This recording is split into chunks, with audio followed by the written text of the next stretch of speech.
The People's Pharmacy podcast is supported in part by CocoVia. CocoVia cocoflavanols support both cardiovascular health and cognitive function by promoting healthy blood flow. That transports oxygen and nutrients to vital organs and muscles, including your heart and brain. CocoVia now comes in an even more concentrated formula with 450 milligrams of cocoflavanols, 5 times more than the leading dark chocolate bar and 15 times more than the leading cocoa powder. CocoVia has a proprietary process that preserves cocoflavanols at the highest levels. The product undergoes rigorous testing at every stage to guarantee the highest level of cocoflavanols per serving and to provide the purest, highest quality product possible. People's Pharmacy listeners can now try CocoVia for 25% off by using the code PEOPLES25 at cocovia.com. Do you ever worry about forgetfulness or your cognitive capacity? Are there strategies to enhance your memory? This is the People's Pharmacy with Terry and Joe Graydon.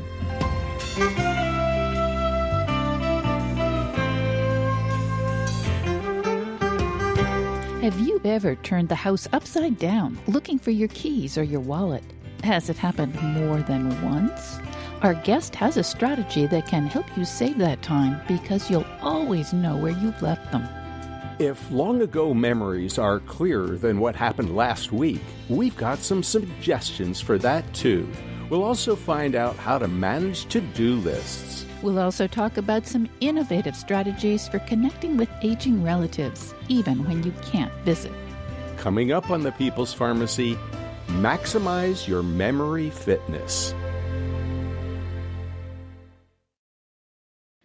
In the People's Pharmacy Health Headlines, public health experts do not all agree about how COVID-19 spreads. The World Health Organization has been emphasizing the role of large droplets that spray out when someone coughs or sneezes. Such droplets rarely travel much beyond about 6 feet, which is why the WHO has been encouraging people in public places to stay at least a meter apart. The controversy is focused on whether the virus travels through much smaller particles that show up as aerosols drifting in the air. 239 scientists sent an open letter to WHO last week, pleading with the organization to examine the evidence on aerosol transmission and issue guidelines to protect people. At first, the international agency dismissed these concerns, but now it says it is reviewing the research on potential aerosol transmission. Researchers have recently confirmed that SARS-CoV-2 virus that causes COVID-19 can float in airborne aerosols for up to 16 hours. These aerosol particles are less than 2 microns across. They can be launched into the air while someone is speaking, laughing, or just breathing. The scientists suggest that this novel coronavirus is more resilient and long-lasting than previous coronaviruses. Although the experiments were conducted under laboratory conditions, the implications for the real world are clear. Effective ventilation that supplies clean outdoor air in public buildings such as schools, hospitals, and retirement communities is important. Air handling units should include high-efficiency air filtration and UV light decontamination, and people should wear effective face coverings whenever they are in public places where people congregate. Moreover, the fact that these particles remain infectious for so many hours also implies that people entering empty buildings that were occupied previously, for example, to clean them, also need protection such as face masks. Some public health authorities have been holding out hope that the COVID-19 pandemic will burn out once we reach herd immunity. New research suggests, however, that is still a long way off. A study of more than 60,000 people in hard-hit Spain found that just 5% have antibodies to the virus in their bloodstream. Almost everyone who had tested positive for the coronavirus at least 2 weeks previously had the antibodies, so the test appears to be pretty accurate. But if only 5% of the population has recovered, that means 95% are still susceptible. To achieve herd immunity, far more than half the population and possibly as much as 3/4 of the people would need antibodies. There's a further complication to the herd immunity strategy. No one knows how long these antibodies last, nor how well they protect people from infection. If you have high cholesterol, and especially if it runs in your family, your doctor has doubtless told you to avoid saturated fat. The usual advice for such individuals is to shun high-fat dairy products like whole milk, ice cream, or butter, and stick with a low-fat diet. In particular, they're advised to stay away from eggs because of the cholesterol contained in egg yolks. This advice has been controversial for years. The evidence that following a low-saturated fat, low-cholesterol diet prevents heart attacks has been weak. Now, a study shows that many people with familial hypercholesterolemia don't respond normally to insulin secretion. These insulin-resistant individuals might do much better on a low-carbohydrate diet. The scientists call for clinical trials to test that hypothesis. In addition, such high-risk individuals should pay close attention to factors other than their blood fats that may predispose them to heart disease. These include high blood pressure, calcium in their coronary arteries, belly fat, and inflammation measured by high-sensitivity C-reactive protein. Millions of people take blood pressure medicines called ACE inhibitors, such as lisinopril, or ARBs, such as losartan or valsartan. A new study from Hong Kong suggests that these drugs may reduce the risk of colorectal cancer, especially among people with a history of colon polyps. And that's the health news from the People's Pharmacy this week.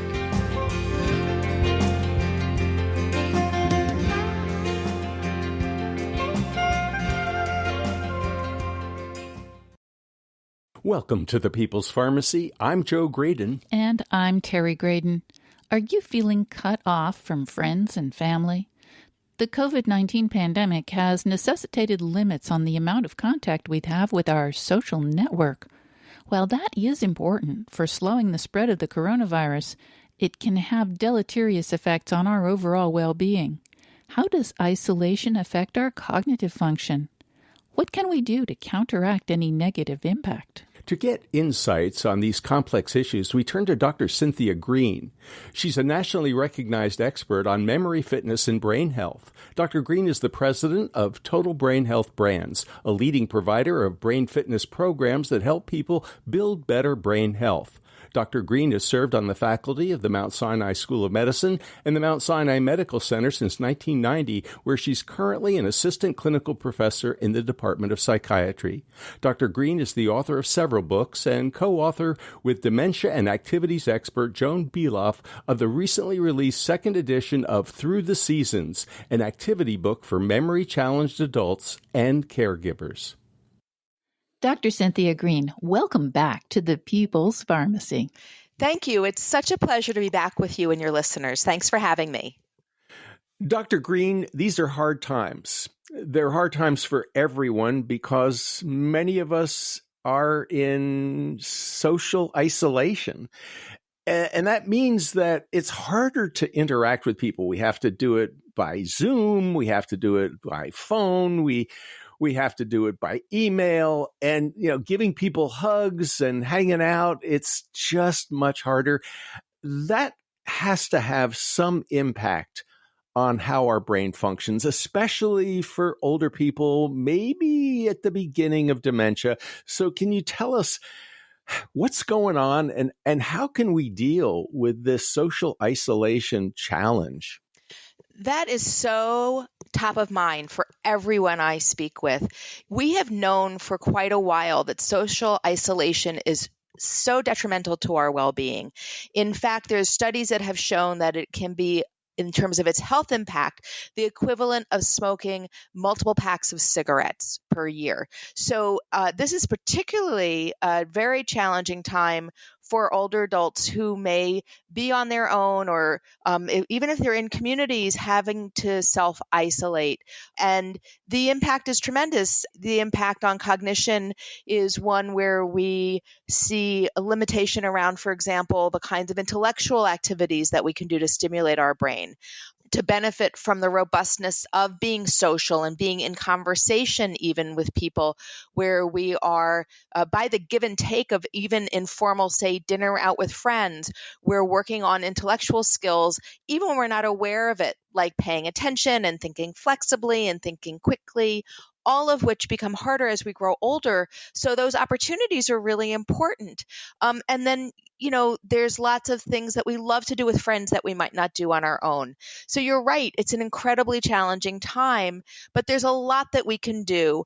And, in listening to you also, I have to say there's a lot of good things for our brain in learning the new skills that we're being asked to learn now, right? So all the things that you mentioned, learning how to use video conferencing, learning how to, do some kind of video chat on a smartphone, all those kinds of new things are really good for our brain because they're new intellectual challenges. But at the same time, I think one of the best things that we can do is look for ways to recreate that social connectedness by these other channels, right? So to get as close or as proximate as we can to really maintaining robust social connections, but maybe through some new ways and new channels.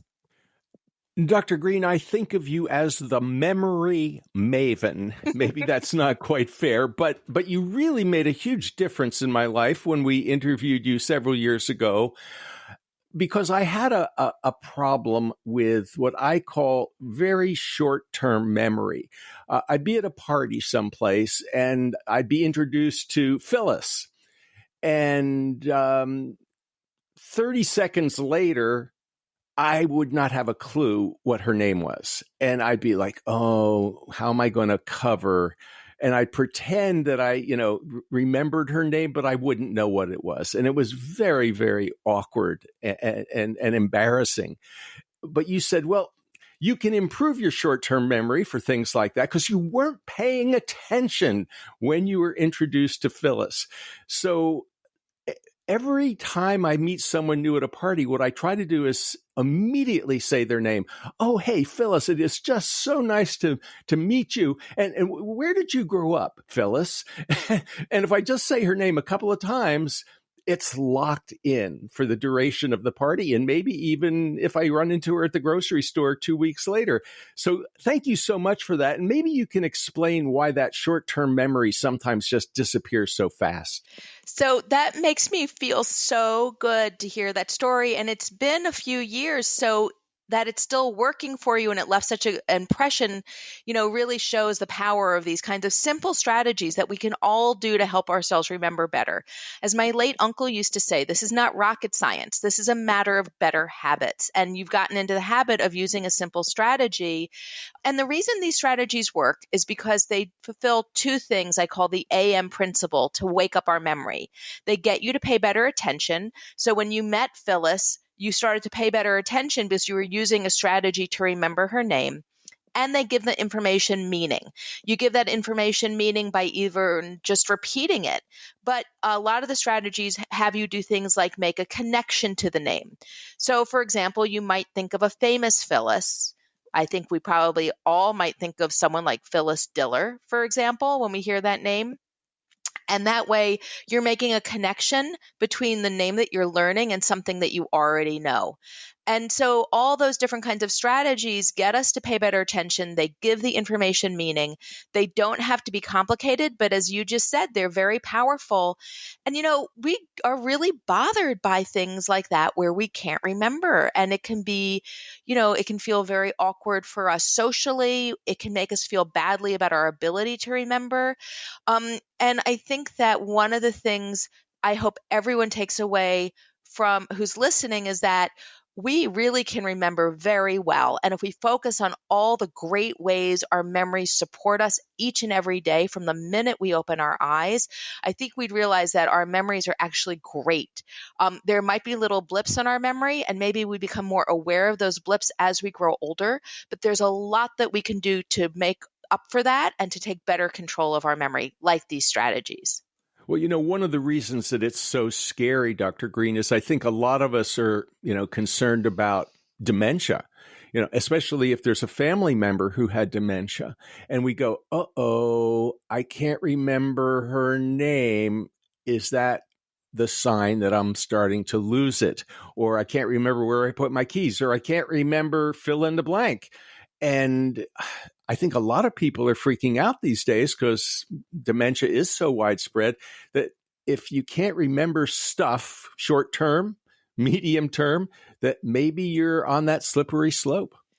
So, yes, that's true. We all worry. But let me just tell you a story. Yesterday, my 18-year-old daughter went to go to drive someplace, and she was taking my car, and I left my car registration for her on the kitchen counter.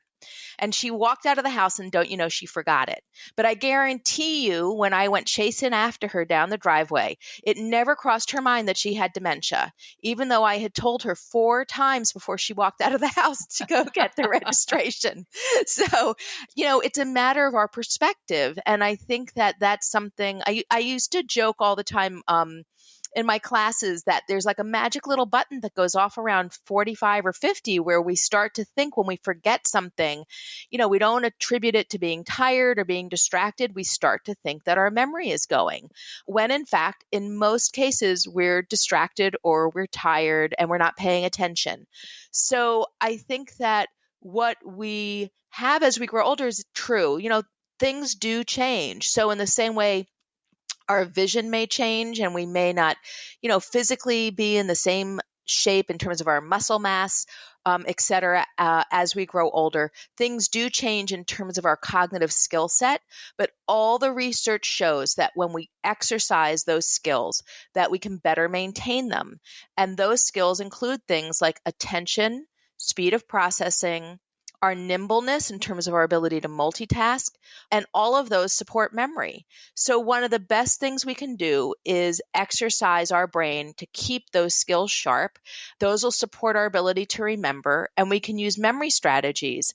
For most of us, our risk for dementia is actually low. The risk of dementia increases significantly over age 80, but recent studies have shown that even on an epidemiological basis, as the generations change, right? And so as the boomers are aging into that cohort, the rates are declining. And the other thing that's really interesting is most of the recent research shows that our lifestyle is really what contributes to that risk. So that there's a lot that we can do in terms of how we take care of ourselves physically, how we engage intellectually, and also in terms of socialization, right? Just returning to that topic, that all those things also can lower our risk significantly. You're listening to Dr. Cynthia Green, an expert on memory fitness and brain health. She's the president of Total Brain Health Brands, a company that offers brain fitness programs to help people build better brain health. Dr. Green has served on the faculty of the Mount Sinai School of Medicine and the Mount Sinai Medical Center since 1990, and she's currently an assistant clinical professor in the Department of Psychiatry there.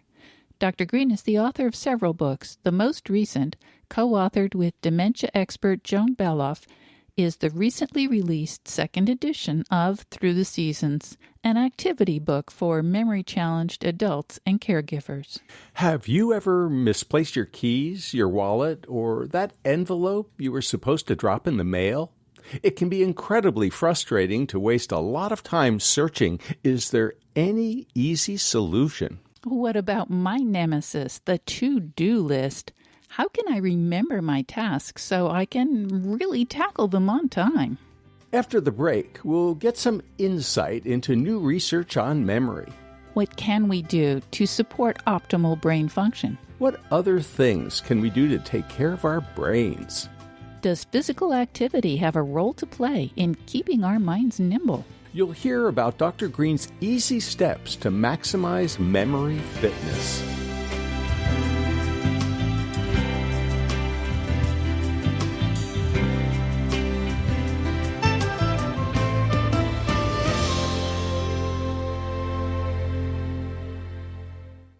You're listening to The People's Pharmacy with Joe and Terry Graydon. This People's Pharmacy podcast is brought to you in part by Verizana.com. Verizana Lab offers home health tests that allow you to monitor your hormones and health conditions. You can take control of the quantitative assessment of your health and learn about male and female hormone balance, the stress hormone cortisol, leaky gut, gluten intolerance, or your gut microbiome. Take a more active role in tracking your health and take 20% off your first order of a mail-in testing opportunity with the discount code PEOPLE. That's PEOPLE, all uppercase. To learn more, go to Verizana.com. That's VERISANA.com.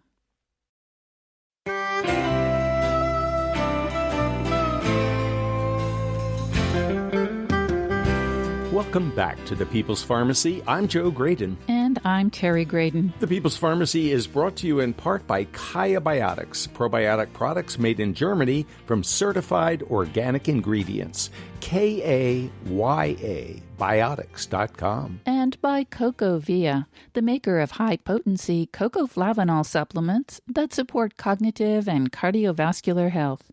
More information at cocovia.com. Also by Verizana, an analytical laboratory providing home health tests for hormones, gut health, and the microbiome. Online at verisana.com. Today we're talking about how to maximize our memory fitness. What have scientists learned about how we can keep our synapses snapping into old age? Are there activities that can enhance brain function through the decades? Our guest, Dr. Cynthia Green, is an expert on memory fitness and brain health. Dr. Green has served on the faculty of the Mount Sinai School of Medicine and the Mount Sinai Medical Center since 1990, where she's currently an assistant clinical professor in the Department of Psychiatry.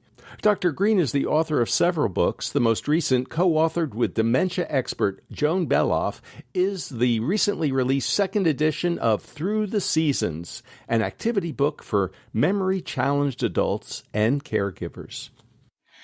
Dr. Green, it has been several years since you were last on the People's Pharmacy, and during those years, there's been a lot of research on memory, how the brain works.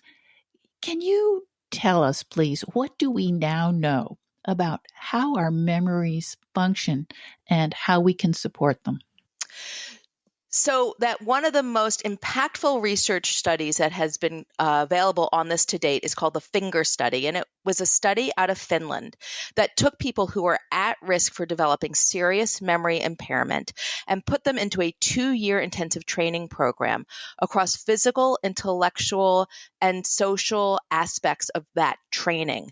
It included things such as physical exercise, nutritional guidance and counseling, better medical management of their underlying medical conditions such as hypertension, and regular cognitive training in groups. So they got not only the cognitive training, but also the socialization of being together in these small groups.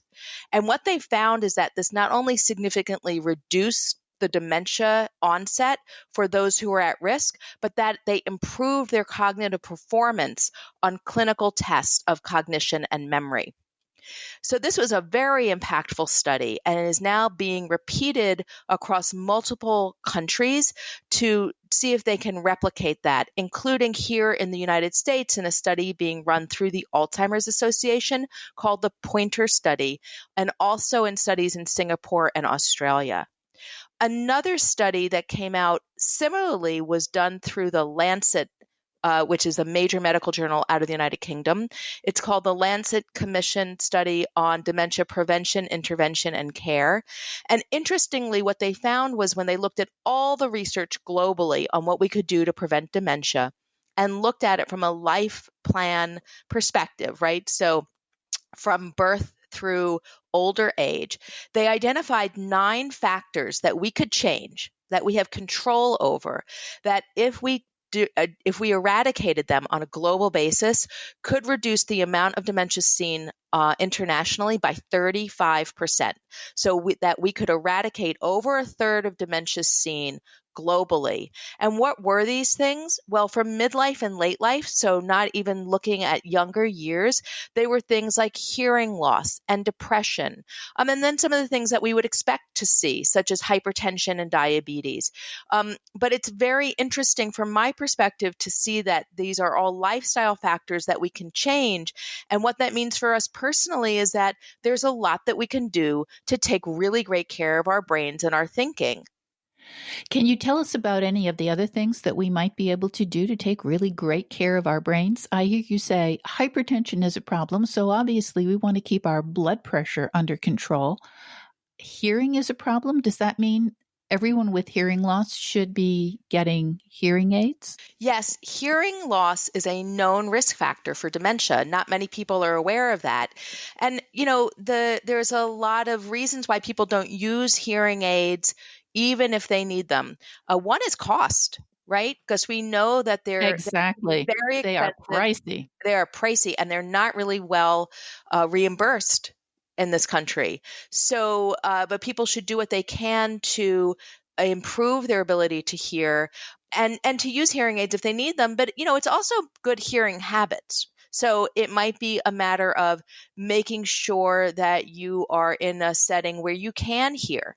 That can be a little easier now with distancing, right? If you're with someone at a table and you're 6 feet away from the other table, it actually might be quieter, for example, in an Well, outdoor setting.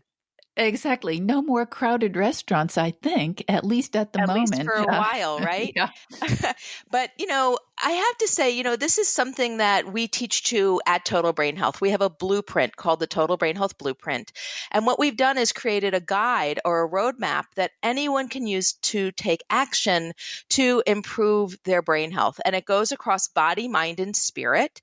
And there are 9 action points. So things like being more physically active, doing things like taking care of our underlying medical conditions that might increase risk.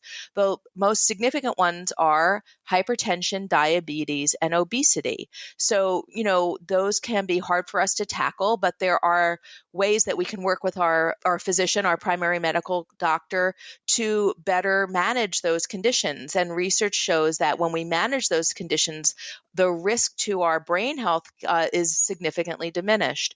It also includes things like being emotionally resilient, right? Taking care of our emotional health.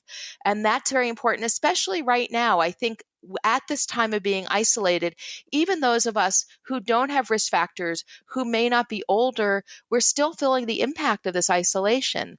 And I think it's a really interesting time for us to really look at our mindset and how we're handling these times. It's impacted everybody. Sometimes we need to really allow some kind of ritual or rite to acknowledge what has changed and shifted. And the other thing is to really be more, if we can be resilient in finding ways to compensate, to stay connected to other people, for example, to do activities that we love. We might not be able to go to the gym, but we can come up with a new routine, for example, for exercising outdoors, or find new videos that we like to follow for exercise. Well, Dr. Green, exactly how important is physical activity? Physical activity, I would have to say, is one of the best things that we can do for the brain.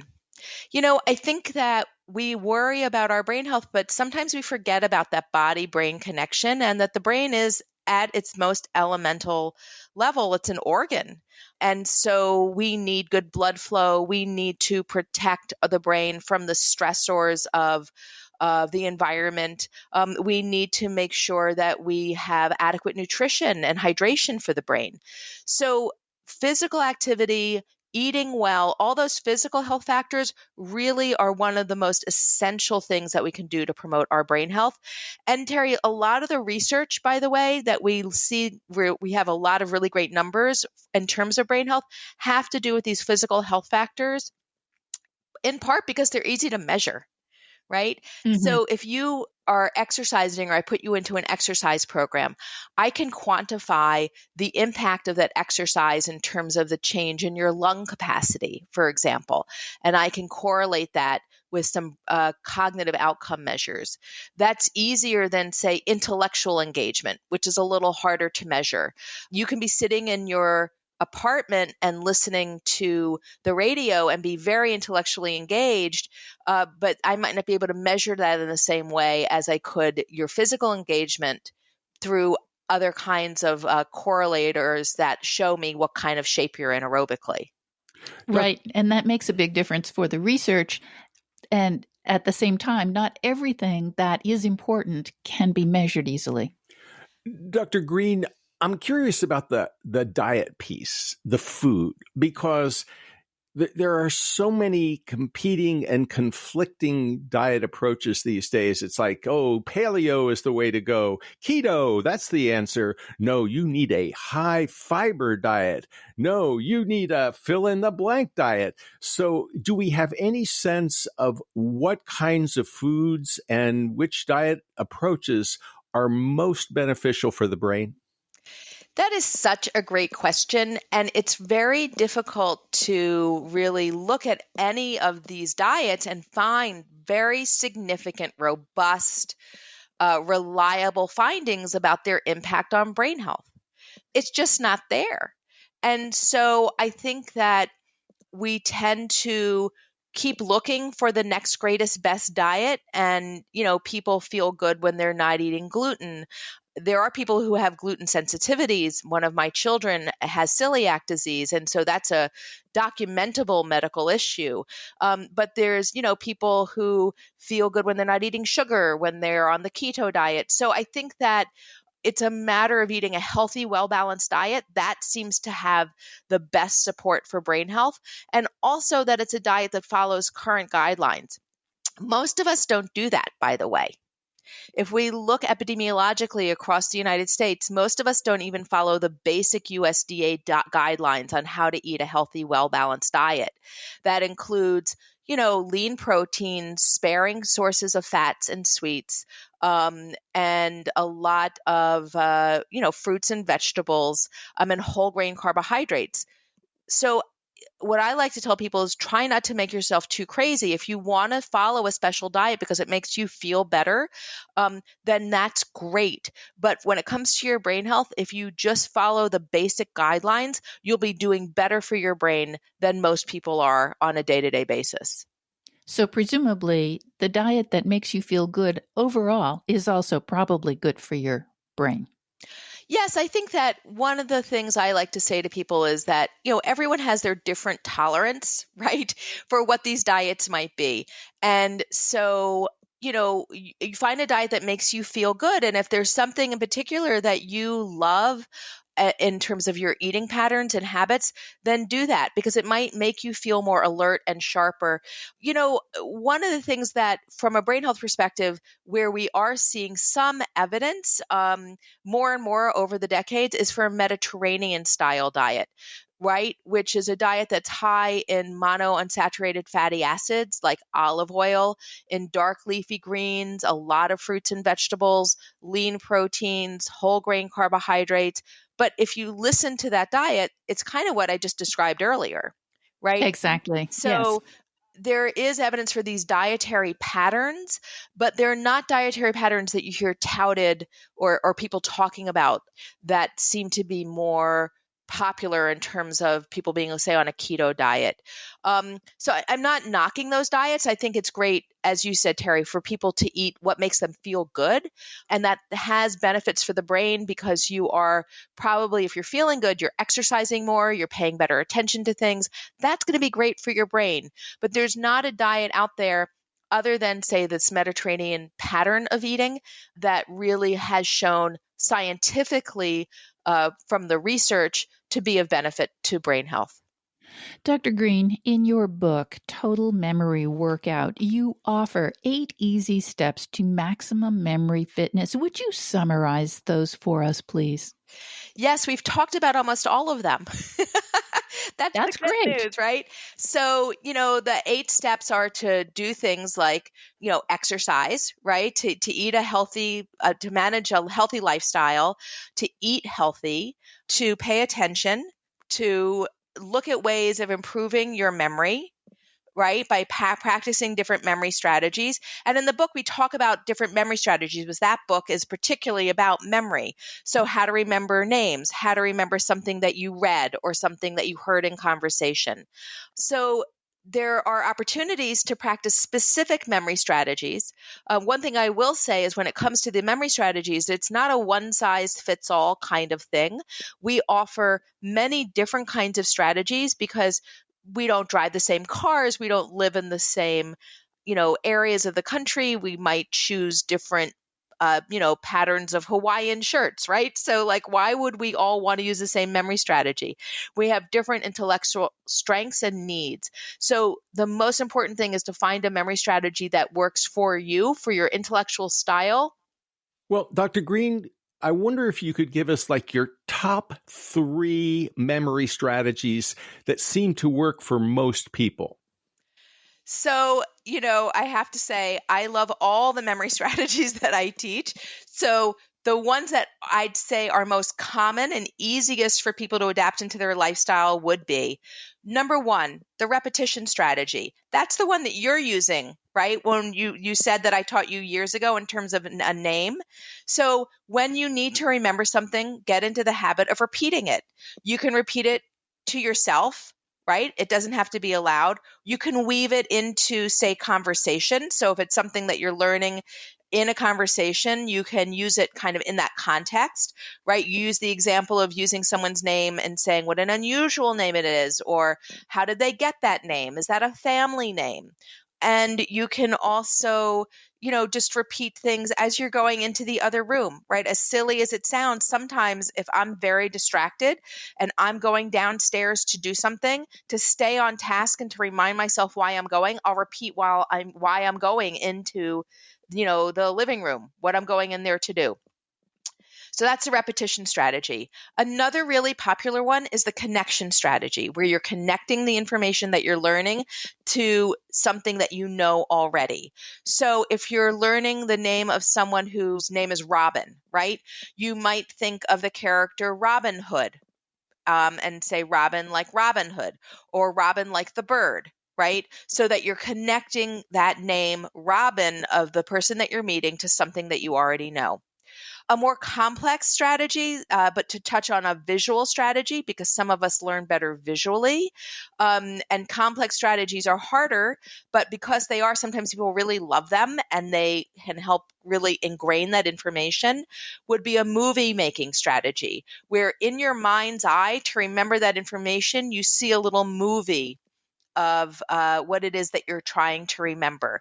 So let's take the name Frank Hill. That's right out of an example from Total Memory Workout. You might see, when you're trying to remember the name Frank Hill, in your mind's eye, a little video of frankfurters or little hot dogs marching over a hill, right? So it has motion, it's funny, it's silly, but it is going to really cement for you remembering that name, and it's a visual strategy. So those are 3 quick strategies, and we teach through my programs at least 7 or 8 of those kinds of strategies for memory. All of them simple but varied, so everyone can find the one that works for them. You're listening to Dr. Cynthia Green, an expert on memory fitness and brain health. Dr. Green has served on the faculty of the Mount Sinai School of Medicine and the Mount Sinai Medical Center since 1990, where she is currently an assistant clinical professor in the Department of Psychiatry. Dr. Green is the author of several books. The most recent, co-authored with dementia expert Joan Beloff, is the recently released second edition of Through the Seasons, an activity book for memory-challenged adults and caregivers. After the break, we'll learn how to keep track of our keys, wallets, and other things that might be easy to misplace. Is there an advantage to using to-do lists? How can they be most effective? Are there any supplements that can help us maximize our memory fitness? We'll also find out what we can do for older relatives with faltering memories.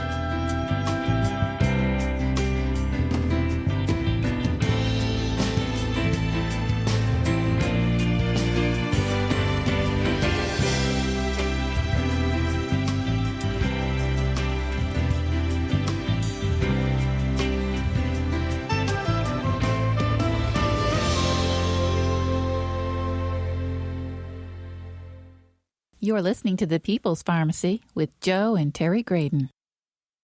The People's Pharmacy podcast is sponsored in part by Kaya Biotics. Kaya Biotics offers the first probiotics which are both certified organic and hypoallergenic. All probiotics are produced in Germany under laboratory conditions with high-quality ingredients and under strict regulatory oversight. The 3 available formulas are created for very specific purposes, such as strengthening the immune system, fighting yeast infections, and helping with weight loss. To learn more about Kaya Biotics probiotics and the important topic of gut health, you can visit their website, KayaBiotics.com. That's Kaya Biotics.com. Use the discount code PEOPLE for $10 off your first purchase.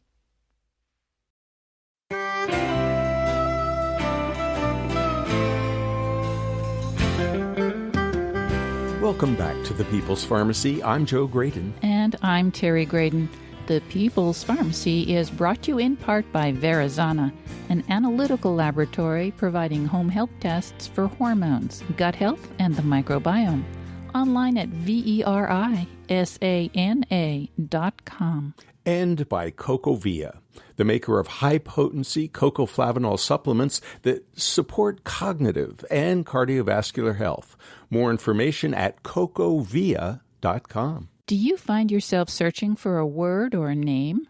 Or do you just find yourself searching for your keys? Many of us worry that we may be losing our cognitive edge when we encounter such challenges. Is that pathology or just normal aging?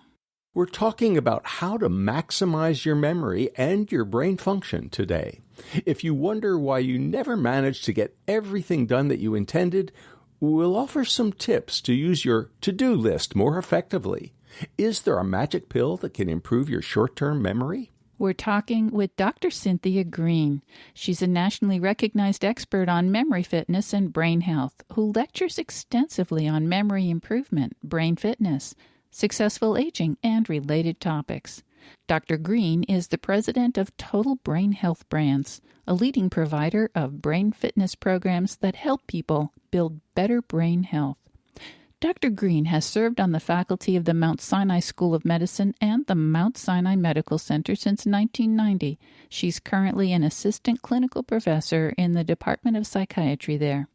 She's the author of several books and co-author with dementia and activities expert Joan Beloff of the recently released second edition of Through the Seasons, an activity book for memory-challenged adults and caregivers. Dr. Green, what about my keys? What about my wallet? What about the stuff that, I should be able to find and, oh man, they're gone. Where are they? Help!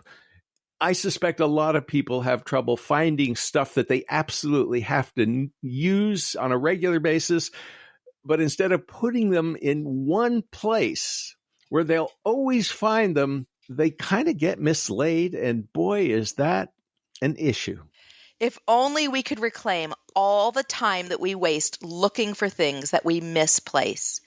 The easiest solution is to set up a forget-me-not spot, to have a place where you always put those things. So even if you're not paying attention when you put them down, you don't have to remember where they are. They're always going to be in that place. Some tips for setting up a successful forget-me-not spot are to put it by the door where you always go in and out of your apartment or home so that it's easy to put those things down immediately. And also to make sure that it's big enough to hold everything that you'd like to put in it. Also try putting a packet of sticky notes and a pen in there so that if there's something that you need to remember to do, write yourself a little note if it's too big to put into your forget-me-not spot so that you'll remember to do it. Oh, that's a great idea. And I have to say, you shared that with us when you were on the show before, and we set up a place in the kitchen drawer as soon as we come in the kitchen door that really has alleviated a lot of that wasted time looking for the keys. Nothing makes me happier than hearing from people who tell me that when they've tried these strategies that they work. And we last spoke about that a couple of years ago. So I'm really happy to hear that it's something that you tried and that you see how easy it is and that it works. It's really effective. What about the to-do list? Because sometimes there are things that you're supposed to do and you go like, okay, I've got to pay that bill today. And then you get distracted or something comes up and, oh, darn, I forgot. And it may be a phone call to somebody, about something important, and it kind of slips away. And then 3 days later, oh, darn, I was supposed to call George. How do we keep our to-do lists and the things that are important separated from the mundane stuff that doesn't matter so much? That's a great question. And I think that we all know that to-do lists work. We don't need a federally funded multi-million-dollar study to show us the benefit of writing things down that we need to get done. However, what happens is often we write those things down and we don't update it, or it's sitting under, 3 magazines and a book and a cold cup of coffee on your desk. The best way that you can use that to-do list is to actually use it. And I have 2 steps for doing that. One is a weekly weigh-in. At the beginning of the week, either on Sunday evening or Monday morning, whatever suits your schedule best, set aside about 15 minutes to weigh in with your to-do list in your calendar. It's really great to coordinate your to-do list with your calendar. So review what you have upcoming for the week, and your to-do list can be developed from that. You can also transfer things that you didn't get done in the previous week from that week's to-do list. So start a new to-do list every week, coordinating with your calendar in a weekly weigh-in. Then every day, do what I call the daily grind. First thing in the morning, or if you like, the night before, go over what you have in the next day and go over your to-do list. When you use your to-do list, it's going to be more effective. And by getting into the habit of setting aside time when you actually are looking at your to-do list, it's going to be something that will work better for you. I'm curious about filtering memories because it seems like we can sometimes remember our third grade teacher. In my case, it was Miss Schmeg, and she was just wonderful. I remember third grade very clearly, and all of my my classmates. There weren't that many. There were probably only about 20 of us, but we can remember those memories. But the thing that happened last month kind of fades away. How do we keep our current memories clear, sharp, relevant, especially if they're important to our daily lives? So that's a great question about memory, and it really gets to the heart of the difference between long-term memory and short-term memory. Long-term memory tends to be something that is relatively well preserved, and that is something like our history, right? Like what you said about your third grade teacher. And by the way, I have very fond memories of my third grade teacher, Mrs. Apple. So, these are things that we can reflect on, we can remember. And it tends to be also information that we learned, such as the name of all the states, for example, that would rest in long-term memory. Where we tend to have more difficulty is short-term memory, or things that we're learning now in the present. One of the reasons that becomes harder is because we're not paying attention. It's important to keep in mind that if you want to learn and remember something, you first have to pay attention. Attention is how we acquire something that we're going to remember, be it, the name of someone that we're meeting, something we're being told in conversation, or the time of a movie that we want to go see. So when you want to remember something, pay attention. The other thing, Joe, is when you're learning something now, sometimes, besides paying attention, it can help to really focus on it a little bit more as a way of ingraining it into memory. So if something's really important to you, use a memory strategy to give that information meaning and to make it more likely that you're going to remember it. And that will help shift it into long-term memory, making it something that will have better able to retain. Dr. Green, everybody wants a magic pill. We want the magic pill that will ward off or prevent Alzheimer's, or if we begin to have dementia, that'll restore us to normal functioning. But for those of us who are still muddling along, we'd like to be able to be sharper. And so there are on television commercials that suggest if you just take this particular supplement, it'll make things better, sharper, more focused for us. We'll be able to remember our grandchildren's names and our cousins' kids. Or maybe there's a dietary supplement that has certain nutrients in it that'll do the job. Or maybe it's an herb. So are there any magic pills out there to help us with our memory? So when it comes to those magic pills that are touted all over to help you with your memory, I have one thing to say. Save your money, honey, because the magic pill to better memory and better brain health is you. When it comes to taking good care of your brain, you have a lot of control over, for most of us, how well you remember and your chances of getting dementia. The research shows strongly that what we can do to have healthy brains are to lead brain healthy lives. And taking good care of yourself, leading a life full of good brain health habits, that is the best bang for your buck.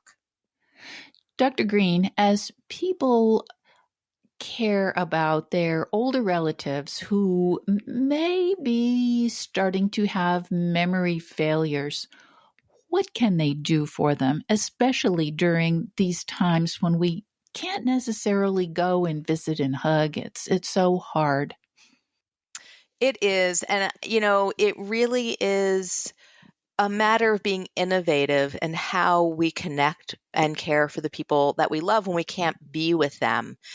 One of the things that we can do is just maintain a regular routine of connection and look for ways to engage them using the technology and other ways that may be not technical. So, for example, I know in many communities now, people are able to have distanced visits where you might be able to meet outside. In much of the country now, the weather is more amenable to meeting outside, maybe at a social distance.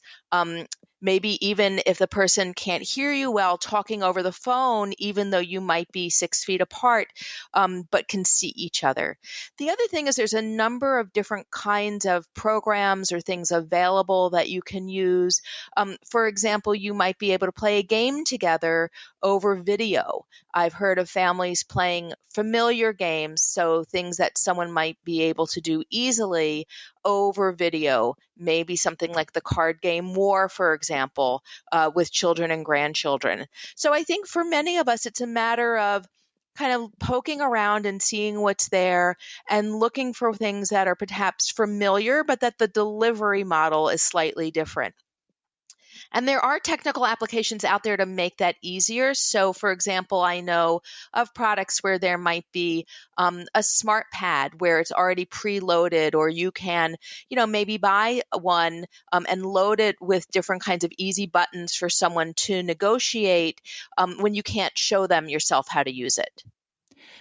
Dr. Green, my mother, who is in her mid 90s, is clearly, she's not been diagnosed, but it's very clear to all of us that she has dementia. So all of us, her children, are concerned about keeping our own brains healthy. What advice can you offer us? Well, first, about how to help a person who has dementia, and second, about watching out for dementia perhaps developing in ourselves. So that's a great question. And that's on the minds of a lot of people who have someone in their family who's living with dementia. One of the first things I would say is it's always a good idea to get evaluated. I know sometimes that can be difficult and it can be hard to approach someone about going and to talk to them about the changes that you're seeing. But there are many, many different things that can lead to changes in memory, and it's not always dementia. Sometimes it's a vitamin deficiency. Sometimes it's depression. So the first thing is to try to get an answer from the medical community. And for many of these things, there might be treatments that would ameliorate the memory changes. The other thing is when someone's living with dementia, what we know more and more is that there are a lot of the things that we talk about in terms of lifestyle, in terms of staying cognitively engaged and stimulated, and in terms of staying social, really benefit those who are living with dementia. It can make quality of life better. And in some small studies, there's even some growing evidence that it can slow the course of decline when living with the disease. I know many people who are living with dementia who are robustly engaged in their lives. They've had to make some adaptation in the same way any of us would be if we have a disability, but they're still living life very fully, and they're finding wonderful ways to be engaged and to compensate for any of the changes that might have, be impediments to that, right? So they're finding ways around it. And that's something I would encourage people to do. And to the last part of your question, for those of us who might be concerned because of a family member or someone that we know who has dementia and worried about ourselves, again, look to take good care of yourself. You're your own best medicine when it comes to promoting better brain health and better everyday thinking. Lead a brain healthy life. Find ways to challenge yourself intellectually. Keep your skills sharp. And those are your best bets in dealing with your own concerns around memory change. Dr. Cynthia Green, thank you so much for talking with us on the People's Pharmacy today. Thank you for having me. It's always such a pleasure to join you and your listeners. I appreciate it. You've been listening to Dr. Cynthia Green. She's a nationally recognized expert on memory fitness and brain health and the president of Total Brain Health Brands. Dr. Green has served on the faculty of the Mount Sinai School of Medicine and the Mount Sinai Medical Center since 1990. She's currently an assistant clinical professor in the Department of Psychiatry there. Dr. Green is the author of several books. She's the co-author with dementia and activities expert Joan Beloff of the recently released second edition of Through the Seasons, an activity book for memory-challenged adults and caregivers. Let's summarize some of Dr. Green's key tips. Well, paying attention is key. Don't let your mind wander when you're learning something you're going to need to remember.